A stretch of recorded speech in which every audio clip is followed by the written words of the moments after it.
Can't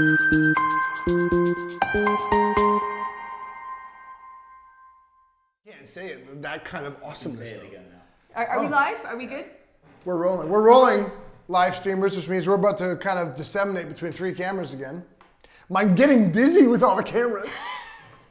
There's this one, there's that one, there's that one. Oh my gosh. Folks watching live, where do you like it when we look best? At that camera? Carrie? That camera? Or directly at you, that camera? Yeah. Tell us when you like the best. What's that? I'm sure the answer's going to be here. I'm interested to know what the people say.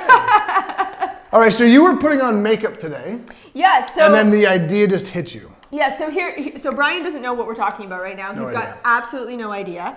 And hopefully that means that, I make sense of it to make sense to you. But does your brain dwell when you're putting on makeup? All the time. I asked because Michelle Adams just brought that up. All the time. My brain works for me. It's a very creative process for me, so that's where I think a great deal. So yes, Brian and I talk a great deal about language. We do. Learn your language. It's one of our major tenets that we encourage everybody to pay attention to and to get familiar with, right? So this week, earlier on in the week, I heard someone say something, and I thought to myself, it was almost as if I had this that didn't feel right. There was something to it that I wanted to dig a little bit deeper on. And it was one of those statements where you hear somebody say, and everybody's going to relate to this, I hate it when you blank. I hate it when you chew your food loud. And I'm not talking about anybody in particular for that record. I hate it when I hate it when you look at your computer when I'm talking to you. Yeah. I hate it when you look off in the corner when I'm trying to have a conversation. Okay? So the litany of I hate it when you can enumerate. Sure. The list goes on. And everybody in some way or shape or form has related to that. Now, what hit me was the absolute power of that statement when you utter it to someone else. So if I were to say to you, Brian, I really hate it when you take notes while I'm trying to talk, right? The immediate, kind of sets an energy, doesn't it? It sets an energy. The obvious, my intent, the person's intent is never to shame the person. Sure. But the message we're sending is an automatic message of shame. Yes. That you're doing something wrong. And the person on the receiving end of that I hate it statement automatically starts to interpret it as I'm not good enough. Yep. I have done something wrong and I'm not good enough. Now, so that in and of itself is powerful, because think about the number of times that you in a given day perhaps say to someone else, I hate it when blank, because it's somehow interfering with your world, and how, completely self-centered that is in some shapes. We're not taking into consideration the other person. Yeah. But moreover, stop and think about the absolute, the energy, like you said, that we're creating when it's such a limited use of what we're trying to really express. Yes. Because I could sit here and say to you, what you're trying to express is an affirmative. Exactly. But you're positioning it as a negative. Absolutely, because we're lazy with language, right? So if I were to say to you, in a moment after this, Brian, whenever I'm talking and you start taking notes, I feel like you're not listening to me. Right. That automatically opens the door for a conversation. Changes everything. Whereby you can say, you know what, actually I really am listening to you, and we start to understand the whole board. So I really wanted to draw attention to people before you use this simple language, and it can be extrapolated into other things. I hate it when, stop and ask yourself if there's a better way to express that. Because we're creating an environment of self-worth limitations when we do that. That's a pretty solid makeup time. Yeah, that was what happened when you're putting on the powder, the rouge. You put on the rouge. I took some notes. I could tell that. I didn't mind that you were taking. Did you hate? I was just using it as an example. There's a difference between an explanation and an excuse. Yeah. Agreed, right? So what you just hit upon there was actually something we've experienced, and I know you remember this, but I don't even know if you drew upon this when you formulated the entire thought. That I always looked at it as an excuse, so I became a little negative about it myself.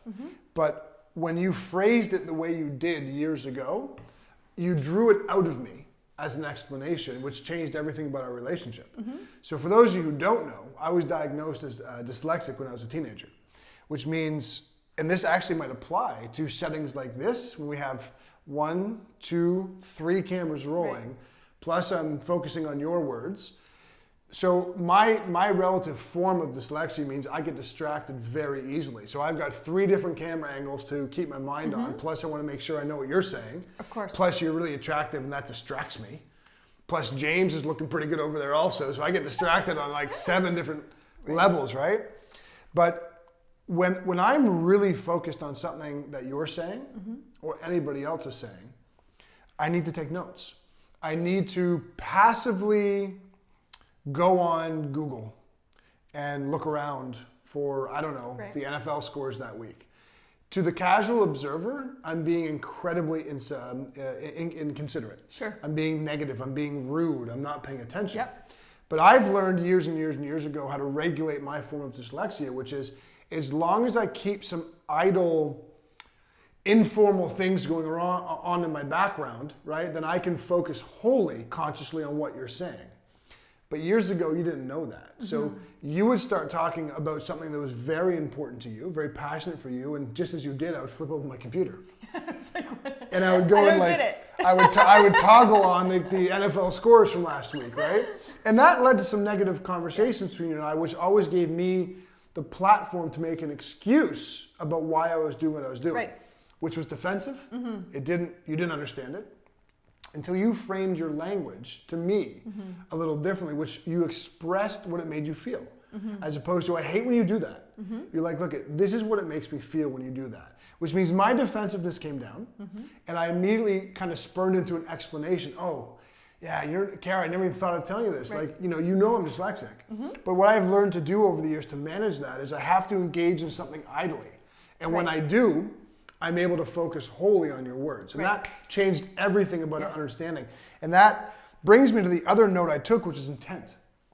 Okay, intent. I mean, I love how, over the years we've talked about this, I think we've mentioned it on video before. It's not so much we let our kids walk around our house swearing or cursing, as much as we have deconditioned them from being too particular about that stuff. Now, a lot of people disagree with us, and they are welcome to disagree. We have no problem with that.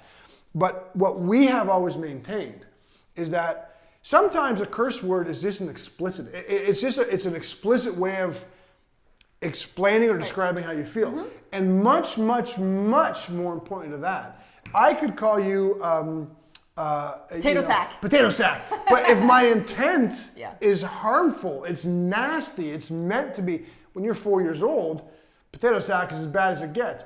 It's not about the word, it's about the intent behind the word, right? Yeah. So where do I put that? So we've talked about it relationally, but think about it from an entrepreneur's perspective. In their own heads, okay? I hate it when I waste time. I hate it when I don't learn about Facebook ads. What you're doing inherently with that internal dialogue is you're telling yourself you're wrong. Yeah. You're telling yourself you're not good enough, which then cuts you at your worth and your value. You're telling yourself that you're lesser than or inferior to. Paint that out on one extrapolation farther. If you continue to undercut your own worth and value, then how do you comfortably charge people money? For your services. Of course. Too many entrepreneurs think that it's their service and product that has value. It is them that has value. And if you're undercutting your own value at all times, charging for your worth becomes a very difficult thing. If you are qualifying yourself as lesser and or inferior, well then you automatically create a comparative mindset. You start looking at competitors and looking at other people and saying you're not as good as them. You're not as equal to them.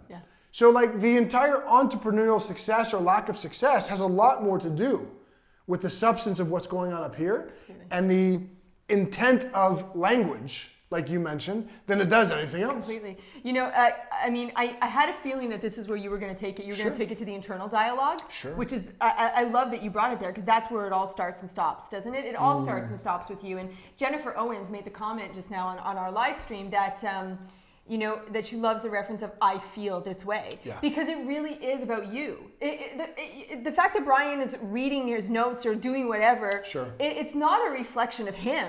It's a reflection of how it's making me feel. And the way that it makes you feel is really what matters. So examine that in order to dissect it because we spend so much time in our life blaming others or blaming ourselves when really no blame has to be made. We just have to understand. So that was why you shouldn't tell people that I hate it when. JG Saunders, the incomparable, is wrapping up that segment. Back to you, live streamers. Susan Madison, hello to you.